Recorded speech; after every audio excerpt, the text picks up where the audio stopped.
Bienvenidos. Este video pertenece a la materia de dinámica social.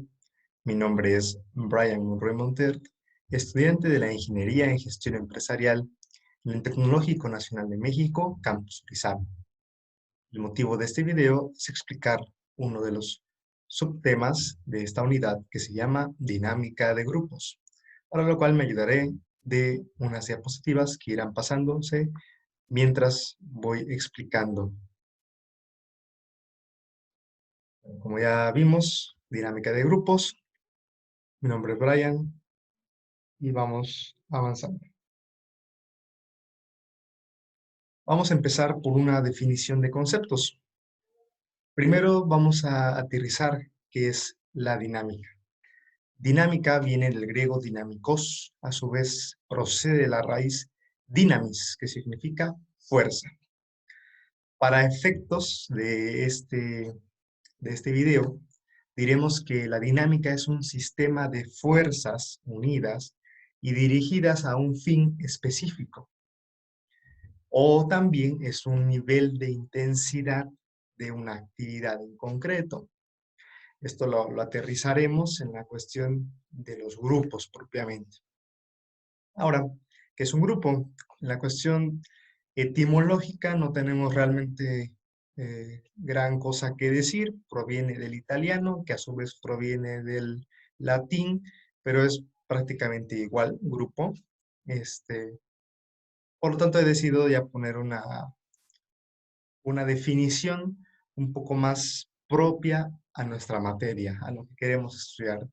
Por lo tanto, Vidal y Fuertes en el 2013 nos dejan entrever que el grupo es un conjunto de dos o más personas identificables por su nombre o tipo, con percepción de unidad y una identificación consciente de unos respecto a los demás por su participación en los mismos objetivos. Bueno, esto quiere decir que primero vamos a hablar solamente de un grupo de gente, de personas, ¿sí? Porque bueno, también hay grupo de cosas, etcétera, pero pues eso no nos interesa en este momento. En ese momento nos interesa analizar a los grupos de personas que se identifican, tienen características propias, que saben que están unidos por algo, ¿sí? Puede haber, eso es otro subtema, que lo han abordado otros compañeros en videos, pero pues nada más por mencionar que hay grupos primarios, grupos secundarios, dependiendo los objetivos, los intereses de las personas al unirse en el grupo, ¿no? Pero saben que hay una unión, un trabajo en la escuela, etcétera. Se identifican, saben que existe el otro, hay una relación de otroriedad y participan de un mismo objetivo. Eso es muy importante, ¿sí? Eso es de las cosas yo creo que más importantes dentro de esta situación, ¿no? Continuamos y ahora vemos que pues ya queremos hablar propiamente de lo que es la dinámica de grupos como tal, ¿no? Entonces, podríamos decir que esto se refiere al conocimiento teórico y científico que define y delimita los fenómenos grupales. Eso quiere decir que la dinámica de grupos es una ciencia, es un estudio propio, ¿no? Depende mucho, sí, de la psicología social, eh, pero ya es algo comprobable que ya ha estado entre nosotros bastante tiempo. Entonces, este área de la psicología social, de la sociología como tal, nos ayuda a definir claramente los grupos como tal. Cuáles son sus clasificaciones y en qué procesos puede irse desenvolviendo cada uno de estos grupos. ¿Quién es el culpable de que este término exista ahora entre nosotros, se desarrolle entre nosotros con esta normalidad? Bueno, es el aquí presente en la diapositiva, psicólogo Kurt Lewin. Muy interesante porque es un alemán que después se nacionalizó norteamericano Y es ahí, en Estados Unidos, específicamente en Massachusetts, donde forma el Centro de Investigación de Dinámicas de Grupo en el Instituto de la Tecnología, ¿sí? Él crea este concepto de evaluar los grupos, de buscar que con un método científico pudiera clasificarse, pudiera definirse propiamente cómo era trabajar con un grupo. Y lo logra perfecto, creo yo.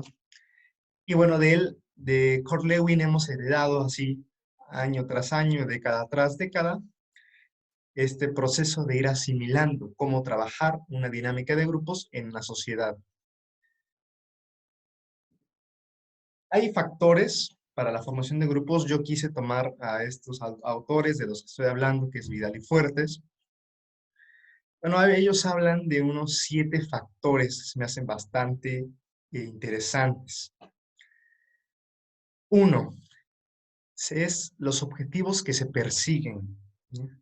Es decir, por ejemplo, si hablamos de un grupo de la escuela, sabemos que están unidos por una situación de un objetivo de obtener formación académica a nivel licenciatura, posgrado, etcétera, bachiller, que sea, pero prácticamente no se eligen entre ellos. El contexto social es el que elige al grupo, ¿no? Según pues, de dónde provengan, de en qué escuela, en qué carrera, en qué situación se van a encontrar. Pero hay otros grupos que son propiamente el objetivo compartido, el que hace la unión de esos grupos, ¿no? Bueno, también nos habla de la madurez y entrenamiento del grupo, ¿no? Es muy importante, no podemos trabajar igual con un grupo de niños de 6, 7 años. Esa dinámica de ese grupo se va a ver bastante alejada de la dinámica de un grupo, por ejemplo, de gente de un trabajo donde pueden convivir personas entre los 30 y los 50 años o más, ¿no? Hablando de una generalización. Entonces, cada persona, miembro de ese grupo, tiene una madurez, tiene un entrenamiento y a su vez el grupo en sí debe de gestar ese entrenamiento propio de donde se esté desenvolviendo. Después, el número de miembros es muy importante. No podemos trabajar igual, no podemos hablar de una misma dinámica en un grupo pequeño que en un grupo bastante numeroso, ¿no? Eso creo que se ve también muy claro en la educación y en el trabajo, ¿no? Podrán, el docente o el gerente podrán querer hacer bastantes cosas con el grupo, pero siempre va a ser más difícil controlar a un grupo grande que a un grupo chico. El ambiente físico, que tiene mucho que ver también con el medio externo, es decir, en el ambiente físico vamos a hablar específicamente del lugar donde estamos, qué materiales tenemos a nuestra disposición, qué cosas podemos ocupar y qué cosas carecemos. Y a su vez, en el medio externo vamos a hablar un poco más de la situación de que culturalmente hablando estamos siendo influenciados dentro de este grupo, dentro de este pequeño núcleo social en el cual se va gestando una nueva forma de convivencia y de obtener o alcanzar un objetivo. También tiene mucho que ver las características de los miembros, es decir, aquí hablamos de todo tipo, de género, hablamos de edades, hablamos de situación socioeconómica en la cual cada uno se encuentre. Todo eso va a influenciar para la formación de este grupo, ¿sí? Normalmente la estratificación social hace también esta unión, esta coacción de los grupos. Y bueno, también la experiencia del conductor o líder, como se le quiera decir, tiene mucho que ver. Todo grupo necesita un liderazgo.